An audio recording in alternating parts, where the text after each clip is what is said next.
Hello student. हम लोगों ने क्लास 6 में अभी तक जितने भी क्वेश्चन किए हैं उसमें से अब हम लोग सबसे जो घातांक के प्रगुण जो बहुत ही महत्वपूर्ण है हमारी किसी भी परीक्षा के लिए और हमारे किसी भी टेस्ट के लिए, तो इस चैप्टर या इस टॉपिक को समझना बहुत ही ज़रूरी है।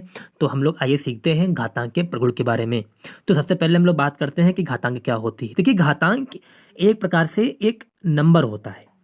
ये ऐसा अंक होता है जो कि दिखाता है कि कोई नंबर कितनी बार गुणा हो रहा है या कोई नंबर कितनी बार मल्टीप्लाई हो रहा है साथियों। जैसे कि मैं बात बोलूं कि अगर मैं बात करता हूं एग्जाम्पल के तौर पर कि 2 × 2 × 2, अगर मैं ये बोल रहा हूं तो इसका मतलब यहां पर ये क्या है, यहां पर ये एक नंबर है 2 और वो मल्टीप्लाई हो रहा है 3 बार, गुणा हो रहा है 3 बार। तो यहां पर कौन सा नंबर मल्टीप्लाई हो रहा है? 2 जी। तो ये हमारा हो जाएगा, इसको हम लोग बोलते हैं आधार। अब ये नंबर कितनी बार मल्टीप्लाई हो रहा है, कितनी बार गुणा हो रहा है, तो मैं देखता हूं 1 बार, 2 बार, 3 बार, तो इसको मैं 3 लिख सकता हूं। तो इस टाइप से इसको हम लोग बोलते हैं घात। तो यहां पर जो हमारी 3 है वो घातांक है, घात का अंक है, घातांक है, और 2 हमारा आधार है। तो इस तरह से हम लोग ये समझ सकते हैं। तो एक बार मैं फिर से बताता हूं कि घातांक क्या होता है। आधार पर जो लगी घात होती है वो घातांक होता है। या मैं ये बोल सकता हूं कि कोई नंबर कितनी बार गुणा किया जा रहा है उसकी संख्या को ये प्रदर्शित करता है, ये दिखाता है घातांक। जैसे कि मैं बात करता हूं अपने एक्सरसाइज की। यहां पर देखिए, पहला क्वेश्चन आपके सामने है कि यहां पर आधार और घातांक बताइए। तो देखिए, 2 की घात 3 है, तो हम लोग बोलते भी नॉर्मली ऐसा ही है, 2 की घात 3। तो 2 की घात 3, तो 2 हमारा आधार है और घात हमारा 3 है। तो इस प्रकार से हम लोग लिख सकते हैं कि 2 हमारा घात है, 3 हमारा घात है और 2 हमारा आधार है। आइए अपने बढ़ते हैं अपने नेक्स्ट पार्ट पे।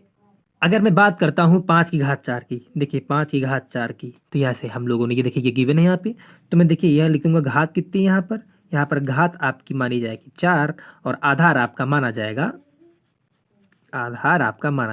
5। तो इस प्रकार से आप सभी प्रश्नों को हल कर सकते हैं, बहुत ही आसान है।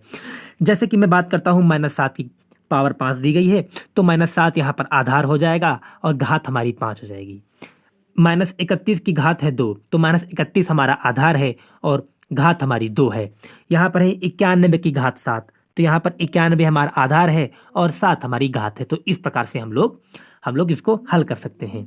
तो उम्मीद है कि ये आप लोगों को समझ में आ गया होगा। तो हम लोग बढ़ते हैं अपने दूसरे प्रश्न पर। देखिए, दूसरे प्रश्नों में उसने क्या बोला है, आपको जो है गुणे के फॉर्म में आपको दिया गया है, कह रहा है इसमें घात संकेतन का प्रयोग करके आपको बताना है। तो घात संकेतन के रूप में आप किस प्रकार से बताएंगे, तो हम लोग ये चलिए देखते हैं। देखिए, पहला क्वेश्चन अगर हम लोग देख रहे हैं तो वहां पर लिखा है 7 × 7 × 7 × 7। तो अगर मैं देखता हूं किस चीज का मल्टीप्लाई हो रहा है, तो मैं अगर देखता हूं, देखिए दूसरा प्रश्न है उसका पहला पार्ट में कर रहा हूं। तो यहाँ पर 7 × 7 × 7 × 7 कितनी बार 7 आया है जी? 7 जो है मल्टीप्लाई हो रहा है और कितनी बार, जो जितनी बार होता है वो घात होती है। 1 2 3 4 5, 5 बार जी, 5 बार। ये हम लोगों ने दिखा दिया घातांकीय रूप। उसके बाद बात करते हैं अपनों अगले सेकंड क्वेश्चन की। जब मैं बात करता हूं तो सेकंड क्वेश्चन में देखिए क्या गिवन है। सेकंड क्वेश्चन में हमारा बोल रहा है वो -9 गुणे -9 गुणे -9 गुणे -9 गुणे -9। यहाँ पर किस संख्या का गुणा हो रहा है जी? आप कहेंगे -9। अजी कितनी बार हो रहा है?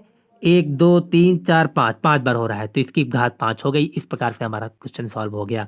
तो उम्मीद है कि आपको ये प्रश्न बहुत ही आसान लगा होगा। उसके बाद देखिए हमारे तीसरे प्रश्न पर, तीसरा प्रश्न हमारा क्या बोल रहा है? तीसरा प्रश्न बोल रहा है -1, सॉरी 1 नहीं है यहाँ पर, 1.1 1.1 1.1 1.1 ये कितनी बार है?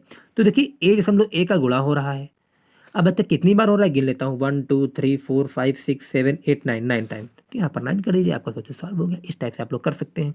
आइए हम लोग बढ़ते हैं अपने प्रश्न नंबर 3 पर। देखिए प्रश्न नंबर 3 क्या बोल रहा है कि मान ज्ञात करना है। तो ये बहुत ही आसान होता है। यहाँ पर देखिए अगर मैं बात करता हूँ इस तरह से, यहाँ पर है 3 की घात 5, बहुत इसका मान ज्ञात करना है। 3 की घात 5 का मान ज्ञात करना है। तो कि मान देखिए, अगर पूछता कि घात क्या है तो घात ये, आधार क्या है, आधार ये है।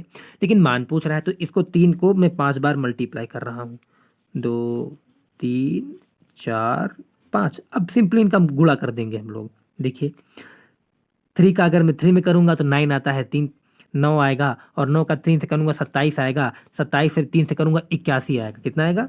81 आएगा। बचा मेरा ये 3, इसका मैं बाद में मल्टीप्लाई कर दूंगा। तो 3 बन जा 3 हो गया और 3 8 24, तो आपका 244 आपका आंसर आ गया। तो इस टाइप आप लोग ये क्वेश्चन कर सकते हैं। तो उम्मीद है कि आप लोगों के बात समझ में आ गई होगी। आइए अपने बढ़ते हैं अपने दूसरे प्रश्न पर। यहाँ पर है -2 की घात 7। कोई दिक्कत नहीं है, जब भी आपको इस टाइप से दिया गया हो -2 की घात 7, तो सिंपल जो है आप -2 को 7 बार मल्टीप्लाई करेंगे। मान ज्ञात करना है, -2 गुणे -2 गुणे -2 3 बार हो गया, ये तुम्हारा 4 बार हो गया, ये 5 बार, ये 6 बार और ये 7 बार हो गया। ठीक है, उसके बाद बात करेंगे। देखिए 2 दूनी 4, 4 दूनी 8 होता है, 8 दूनी 16 होता है, 16 दूनी 32 होगा, 32 दूना 64 और 64 का 2 से करोगे तो आपको जो होगा आएगा 128 आएगा। अच्छा, अब बात करेंगे कि माइनस लगेगा कि प्लस लगेगा। तो इसकी बात ध्यान कर रहे हो, जब भी कोई निगेटिव कोई ऋणात्मक संख्या अंदर हो और उसकी घात कोई विषम संख्या हो तो निगेटिव ही आएगा। तब आपको ध्यान देंगे ये बात। या ऐसे करके देख सकते हो आप, माइनस माइनस प्लस इसकी बात खत्म हो गई, माइनस माइनस प्लस इसकी भी बात खत्म हो गई, माइनस माइनस प्लस इसकी बात खत्म हो गई, अकेला माइनस बचा है तो आप ऐसे कर सकते हो। लेकिन मान लो कि जब बड़े बड़े लेवल पर होता है तो हमको काफ़ी परेशानी होती है। तो इसलिए मैं आपको एक चीज़ बता दे रहा हूँ कि आपको ये बात ध्यान देना है कि जब भी कोई ऋणात्मक संख्या दिखे अंदर और उसकी घात अगर विषम हो तो चिन्ह कैसा होगा। या एक बार मैं और समझा दे रहा हूं कि जब कोई ऋणात्मक संख्या होगी और उसकी घात अगर मान लेते हैं सम होगा तब क्या होगा। देखिए जब विषम होगा, ऋणात्मक है क्या है और विषम पूछ रहा है, ऋणात्मक है और विषम पूछ रहा है, तो हम लोग क्या बात करेंगे। देखिए हमारा आंसर आ जाएगा, मतलब आंसर नहीं, आपको चिन्ह एक तरह से आप लोगों को समझना है, ये तुम्हारा ऋणात्मक ही आएगा। और जब ऋणात्मक की पावर कोई सम हो तो चिन्ह हमेशा क्या होगा, हमेशा धनात्मक होगा। चिन्ह हमेशा जो है धनात्मक होगा, ये आपको बात समझनी है। एग्जाम्पल के तौर पर मैं समझा रहा हूँ, जैसे कि -3 की घात है इस बार 3। तो देखिए -3 क्या है, ये ऋणात्मक संख्या है, इसकी घात कैसी है, सम है, तो ऋणात्मक की घात सम है तो धनात्मक वैल्यू आएगी। सम है तो धनात्मक वैल्यू, पर यहाँ पर क्या है विषम, तो विषम में देखते हैं, विषम है तो ऋणात्मक, मतलब कि ऋणात्मक वैल्यू आएगी। इसका मतलब होगा ये ऋणात्मक वैल्यू आएगी। तो 3 का 3 करके देख लो, 3 का अगर मैं मल्टीप्लाई 3 में करूँगा तो 3 3 जा 9, 9 3 जा 27, तो आपका ये आएगा 27 पर माइनस का। इस तरह से आप लोग समझ सकते हैं। तो उम्मीद है कि आप लोगों को समझ में आ गया होगा। हम लोग बढ़ते हैं अपने अगले प्रश्न पर। तो हम लोगों ने इसमें बहुत सारे क्वेश्चन देखते हैं, माइनस की घात है तो यहाँ पर 121, इस तरह से आप लोग इसको कर सकते हैं। जैसे एक ये है कि -1 की घात 99, -1 की घात 99। देखिए सिंपल सी बात है, एक के ऊपर कोई भी संख्या आएगा वैल्यू हमेशा एक ही आएगी, ये बात जान लीजिए, चाहे 1000 हो चाहे लाख हो, एक के ऊपर कोई भी घात एक आएगा। अच्छा बात है कि माइनस आएगा कि प्लस आएगा। मैंने अभी समझाया है कि जब भी कोई ऋणात्मक संख्या देखें उसके ऊपर कोई विषम हो तो ऋणात्मक चिन्ह होगा। तो ये ऋणात्मक संख्या तो है ही है, माइनस लगा हुआ है, उसके ऊपर विषम संख्या है तो आंसर भी माइनस में होगा, बात खत्म। इस तरह से आप समझ सकते हैं। अगर मैं ऐसे बोल देता कि -1 की घात आपको लिखना है 94, इसकी आंसर क्या होगा, तो हम लोग ये समझना है कि जब 1 की घात कुछ भी हो तो 1 आता है। अब बात फंसेगी कि प्लस की माइनस, पॉजिटिव की निगेटिव।